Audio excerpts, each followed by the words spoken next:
Voilà, ça y est, là on est à 20 minutes de notre objectif. J'ai hâte d'aller voir la voiture. C'est vraiment cool parce qu'une opportunité comme celle-là, on n'en a pas souvent. Aller voir une Shelby GT500 de 1967 dans son jus parce qu'elle n'a jamais été restaurée. En fait, elle est vraiment à nu. À nu, donc ce que je veux dire, c'est qu'il n'y a pas d'intérieur, il n'y a pas de peinture, elle est pas roulante. Il y a le moteur d'origine, selon le vendeur. Il y a aussi la boîte qui est d'origine, selon le vendeur, mais tout ça, on va aller voir. En fait, tout a commencé quand JP est venu nous voir, il y a maintenant presque 4 ans. Il était passé au garage et il y avait moi et mon frère à l'accueil. On était occupés à discuter d'une voiture. Et alors, il y a JP qui rentre et je me souviendrai toujours, il avait une photo de sa Mustang, enfin de la Mustang qu'il voudrait. Et il dit bonjour les gars, je vous suis sur les réseaux. J'ai une photo d'une voiture que j'aimerais vraiment avoir, mais je ne sais pas ce que c'est. Enfin, il savait bien que c'était une voiture spéciale. Il se doutait bien que c'était une Shelby, mais il ne savait pas exactement si c'était une GT350 ou une GT500, ou même limite l'année, il n'était pas certain. Donc, on a fait connaissance, on a un peu parlé de son projet, et là on lui a expliqué la différence entre les deux. Et puis il s'est dit ok, c'est bon, au moins maintenant je sais ce que je veux. C'est une Shelby GT500 de 1967. Au niveau des couleurs, il n'était pas encore très décidé, c'était assez vague, mais au moins il savait le modèle qu'il voulait. On lui avait donné une estimation de la valeur du véhicule à ce moment-là. Et puis JP est parti et il a dit voilà, je vous tiens au courant dès que je suis prêt à franchir le cap. Et il n'y a vraiment pas longtemps, je pense qu'il y a 2 ou 3 semaines, je reçois l'appel de JP et il appelle et il prononce son nom de famille. Mais je retiens très bien les noms. Et je dis ah, monsieur Shelby. Et il dit quoi, tu te souviens de moi? Mais je dis ouais, tu étais venu là avec la photo et tu cherchais ta Shelby. Et je dis alors ça y est, tu l'as? Il dit non, justement, c'est ça la raison pour laquelle je t'appelle en fait. C'est parce que je suis enfin prêt à l'acheter, je sais exactement ce que je veux. Et je vous ai choisi comme partenaire pour trouver la voiture de mes rêves. Donc là directement, on s'est posé, on a parlé du projet, on a parlé du budget, de l'état dans lequel la voiture doit se trouver, les couleurs aussi qui devaient être matching number, enfin le maximum matching number en tout cas. Il était précis sur la couleur intérieure, sur la couleur extérieure, le moteur. En fait, il avait déjà vraiment prédessiné son projet dans sa tête, de la fin, aller du début jusqu'à la fin. Et voilà, on va dire que la discussion a été très vite parce qu'en plus, on se connaissait déjà. Donc ça, c'était bien. Après, il suffisait de trouver encore la voiture, chose qui n'est pas facile à faire parce que, comme vous le savez, les Shelby sont très très rares. En plus, les 67, elles sont encore plus rares. 67 GT500, ça ne court pas les rues. Même que tu me dis que tu as un gros billet, c'est pas parce que tu me donnes le gros billet que je vais en trouver une demain, quoi. Donc il fallait être patient, mais des fois on a des coups de bol. Et là en fait c'est vraiment un coup de chance parce que JP a trouvé la voiture lui-même.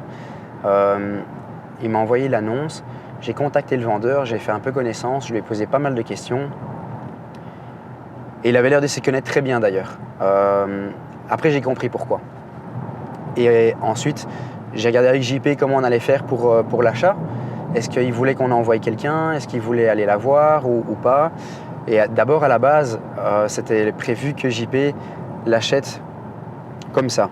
Parce que vu l'état du véhicule, vous allez le voir dans la vidéo, c'est un véhicule qui n'est pas en état de marche, il est complètement à refaire. Donc, allez, honnêtement, aux yeux d'un particulier, on se demande même pourquoi on irait voir la voiture. Vu qu'elle ne roule pas, elle ne tourne pas, il n'y a pas d'essai à faire. Donc pourquoi est-ce qu'on enverrait un inspecteur voir la voiture? C'est très simple.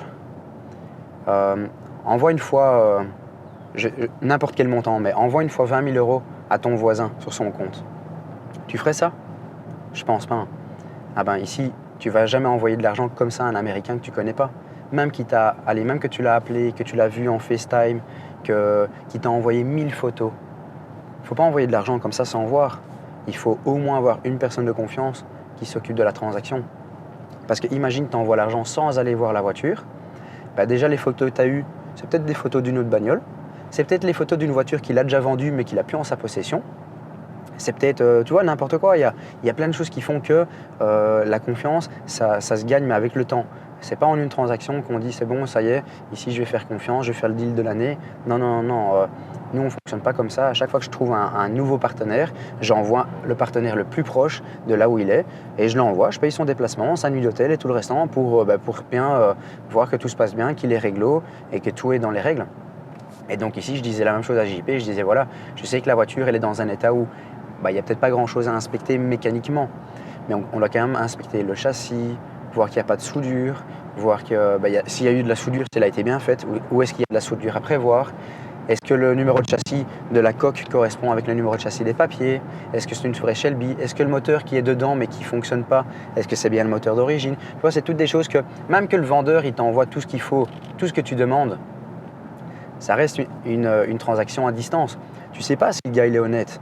Bon, après, je t'avoue que avec le temps, tu t'établis une relation et tu dis peut-être je vais tenter le jeu et j'envoie mon argent. Mais il ne faut pas oublier, on n'achète pas une paire de baskets, hein, les gars. On parle quand même d'un certain capital, que ce soit les Shelby ou une autre Mustang.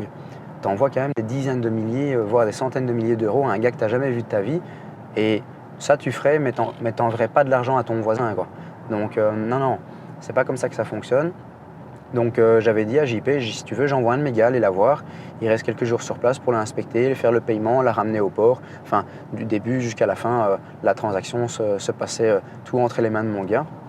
JP a accepté. Bon, finalement, mon gars a eu un empêchement, chose qui m'arrange bien parce que alors, du coup, je pouvais aller voir la voiture moi-même. Bon, bien évidemment, je vous avoue que c'était pas super simple parce que entre le moment de la réservation et le moment du voyage, il y a quand même quelques semaines, voire un mois qui sont écoulés et il fallait que le vendeur veuille bien garder la voiture. Chose que ce n'est pas tout le temps le cas. Parce que le gars il peut la vendre à n'importe qui entre temps, t'envoies un petit acompte, mais bon tu sais pas s'il est honnête, donc bon ici on a eu de la chance, le gars il a quand même tenu parole, il a dit ok ça va je vous la garde le temps que vous organisez votre voyage et que vous venez me rencontrer et voir la voiture. Ensuite on a réservé les tickets, le vol et puis on a pris notre vol hier, Bruxelles-New York, on est parti au matin, notre vol était à 11h, on a atterri, il était 12h30 je pense. Là, tout est prêt. Donc, on a loué une voiture. On a roulé hier soir assez tard pour être très près de la voiture ce matin. Donc, on a logé dans un village tout près de la bagnole. Et là, il est 8h20. On devrait arriver dans 10 minutes. J'ai hâte. Je suis vraiment super excité. Alors là, c'est un grand jour. C'est vraiment un très grand jour pour moi et pour JP. Parce que là, on va inspecter sa Shelby GT500 de 1967.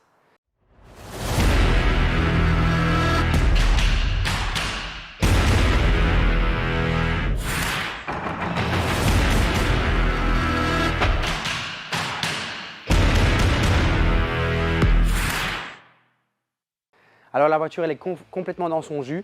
Elle est complètement à refaire également. Elle n'est pas complète à 100%, mais elle est bien. Elle est vraiment bien.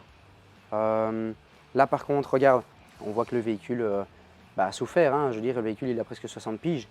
Mais c'est vraiment une bonne base. C'est une bonne base parce qu'il n'y a pas énormément de corrosion. Il y en a un peu parce que ça fait longtemps qu'elle n'a pas été restaurée. Mais il n'y a rien qu'on ne sait pas faire. Hein. Viens, suis-moi, je vais te montrer le moteur. Waouh, regarde ce moteur, complètement refait, de A à Z. Tout ce qui est dedans, tout ce qui est dessus, tout est complètement neuf. Il n'y a plus qu'à le brancher.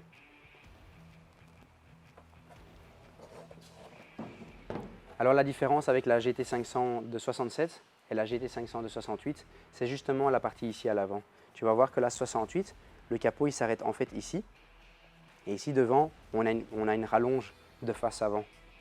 Tandis que la 67, elle a le capot qui est rallongé. C'est ça la différence. Et alors, je ne sais pas si tu veux le voir de là, mais viens voir. Donc là, il y a un emblème de la GT500 qui doit venir. Ça, c'est la grille de la GT500 de 67, avec les deux phares qui viennent là en plein milieu. Et c'est ça qui donne toute l'agressivité à ce véhicule. Donc là, je suis en train de regarder le châssis, voir si la voiture n'a pas été accidentée, si elle est en bon état, s'il y a beaucoup de rouille. Il y a beaucoup de rouille, mais pas de rouille de perforation. Après, il y a beaucoup de boulot, hein, mais ça en vaut la peine parce que c'est une Shelby. Les planchers ont été remplacés, ça a été proprement fait. Les soubassements sont propres. Les longerons avant aussi d'ailleurs. enfin la prolongation du longeron a déjà été remplacée. Alors là on a la facture d'origine de 1967. Ça, c'est un document hyper rare. On peut les acheter neuves, hein. On peut avoir les répliques, on peut acheter un Marty Report ou même la facture d'origine. Mais ça reste des répliques. Mais ça, c'est la vraie de vraie. Ça, c'est hyper rare. Je vais te montrer la différence avec une réplique. Voilà. Donc là, on a la vraie d'époque et là, on a une réplique. Et là, on a un Marty Report. Le Marty Report, en fait, c'est un document qui indique comment le véhicule est sorti à l'origine, où est-ce qu'il a été vendu, les options qui étaient présentes sur le véhicule, et alors les quantités de Shelby qui ont été faites dans la configuration de ce véhicule-là. Par exemple, ils ont fait 2048 Shelby GT500 en 1967, et de ces 2048 véhicules, ils en ont fait que, par exemple, 526 avec cette couleur extérieure. Chose qui est quand même assez rare. Avec le moteur 428, Police Interceptor, une boîte manuelle 4 rapports. Alors là, on va passer à l'intérieur du véhicule. Je vais vous montrer quelque chose de très rare, très rare. Alors ça, c'est le volant d'origine de la Shelby GT500. C'est un volant qu'on revoit souvent aujourd'hui dans beaucoup de nos véhicules parce qu'il est vendu en reproduction. Mais ça, c'est le volant d'origine. Comment est-ce que je fais ça? Prends le téléphone, on le retourne dessus et tu vas voir. Alors ce volant-là, c'est celui-là d'origine parce que regarde, il y a gravé dessus qu'il a été fabriqué en Italie. Et là, le numéro du volant. Et grâce à ça, on sait que c'est le volant d'origine de la voiture.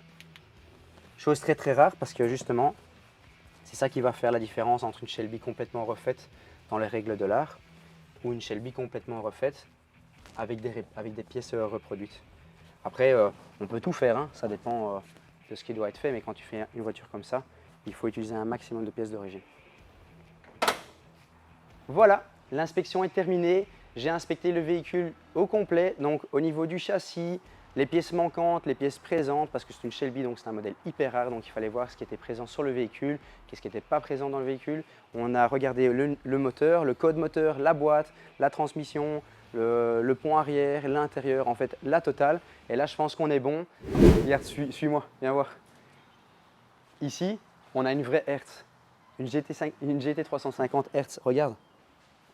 Il y a tous les documents, le numéro de châssis est bon, la plaquette est là. Une vraie Hertz, les amis, c'est un truc qu'on n'en voit quasi jamais. En Belgique, je ne sais même pas s'il y en a une d'ailleurs. Et ici, au-dessus de moi, il y a une vraie Cobra. Une vraie. Alors, ce n'est pas une réplique, ce n'est pas une fausse, c'est une vraie de vraie. Ça vaut plus d'1 million. Hein. C'est un truc de dingue. Viens voir en dessous. Tout est neuf, tout est neuf. De devant jusque derrière.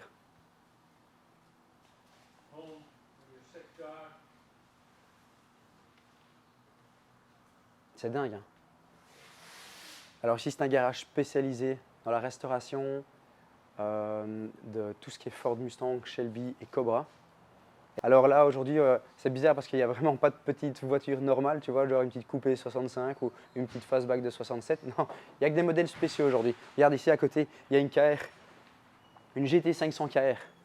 Ça aussi, c'est hyper rare. Je sais qu'il y en a une en Belgique, je le connais d'ailleurs, je ne sais pas s'il y en a deux, mais ça aussi, c'est un modèle hyper rare, tu n'en vois quasi jamais.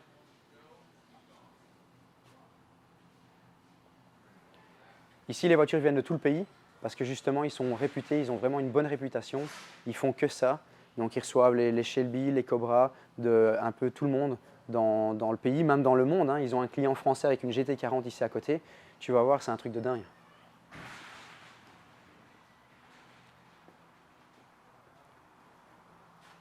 Là, derrière moi, il y a une rouge.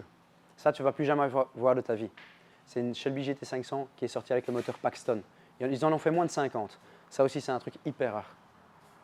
Hi. Hi.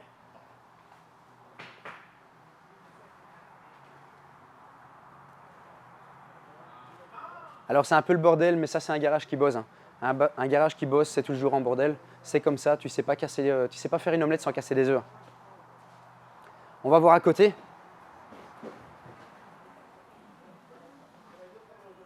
Alors à côté, c'est la partie carrosserie. Je ne vais pas savoir beaucoup parler parce qu'ils font beaucoup de bruit. Mais là, vous pouvez voir les châssis et tout. Alors ici, on est dans la partie carrosserie, restauration. Là, on a une vraie Shelby GT350 R. Alors R pour racing, ça c'est très rare. Il n'y a pas de radio, il n'y a pas de panneau de porte, il n'y a pas de pare-choc, il n'y a pas de charnière de capot. Les vitres sont en plexi. Enfin, c'est une voiture qui a été préparée pour la course. C'est un modèle hyper rare. Là, on a quelques châssis qui sont en cours de restauration. Là, on a une bagnole qui a été complètement sablée. Là, elle est complètement à la tôle. Ce qui est bien, c'est qu'il faut les mettre dans cet état-là pour savoir combien de temps on va avoir pour restaurer la caisse. Parce que souvent, on nous demande « Ouais, combien de temps pour une peinture ?» Alors, le truc, c'est que juste une peinture, ça prend pas beaucoup de temps. On ponce, on peint et la peinture, c'est joué. Mais ça, c'est une restauration. Une restauration, c'est une mise à blanc. C'est complètement la mettre à la tôle parce que c'est seulement à ce moment-là qu'on va voir s'il y a de la rouille, si elle est bosselée, qu'il faut commencer à passer des heures à débosseler. Donc moi, j'appelle plus ça une peinture, j'appelle ça une restauration. Ça, c'est un travail de dingue. On le fait, mais il faut que les gens voient ça pour qu'ils comprennent qu'une peinture, ça coûte plus de 3 000 ou 4 5 000 euros. Il y a déjà 2 000 euros de produit. Donc une restauration, ça prend des heures et des heures. Enfin, voilà. Suivez-moi, on va à côté.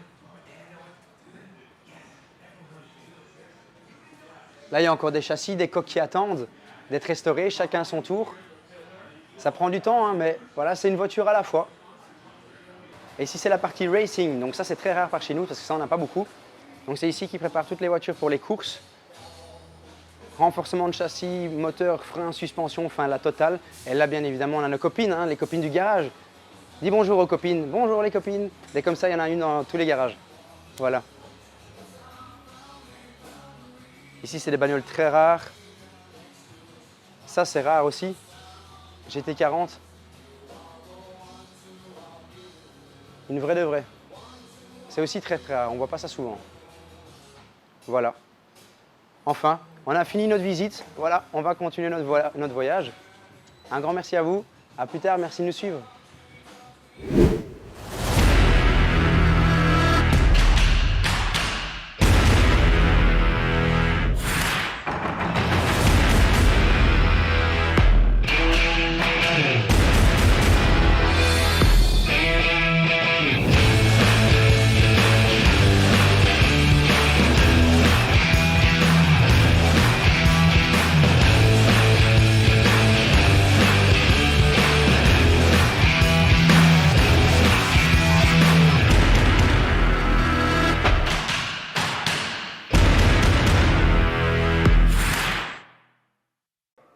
Ça y est, le voyage est terminé. Tout s'est bien passé. La belle est arrivée ce matin. Elle est prête à embarquer dans son conteneur. On va lui faire sa restauration de A à Z. On va lui faire sa peinture, son intérieur, sa mécanique. Enfin, elle va être flambant neuve. Le propriétaire va être super content et nous aussi. Voilà. Merci de nous avoir suivis. Merci d'avoir regardé cette vidéo et à la prochaine les amis. Au revoir.